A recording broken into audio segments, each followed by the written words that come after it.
Cevheri'nin 2002 yılında Türkmen'in dünya tarihinde uçan ilk insan olarak yerini aldı. 97 yılında kurulmuş olup Havacılık Yönetimi Bölümü. Aslında Türk Hava Yolları'nın dönüşümü arkadaşlar 2003 yılında başlıyor.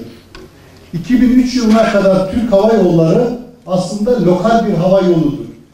Kimsenin çok fazla bilmediği, kalitesi de biraz şüpheli olan, hatta yabancıların 2003'e kadar Türk Hava Yolları'nın baş harflerinden kullanarak THY'yi they hate you, yani onlar sizden nefret ederler diye tercüme ettiği, aslında çok da iddiası olmayan bir hava yolu.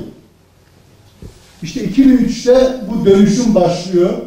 Bu dönüşümün mimarı aslında liderler vizyon koyarlar. Nasıl istikbal göklerdedir bir vizyon ise 2003'te de şimdiki Cumhurbaşkanımız hava yolu halkın yolu olacaktır ve her vatandaş uçağa binecektir hedefi, vizyonunu koyduktan sonra Türk sivil havacılığında, sadece Türk Hava Yolları'nda değil, Türk sivil havacılığında büyük bir dönüşüm başlıyor.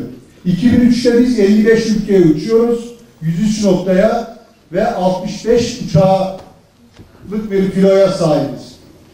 Bugün kaç uçağımız olduğunu bilen var mı?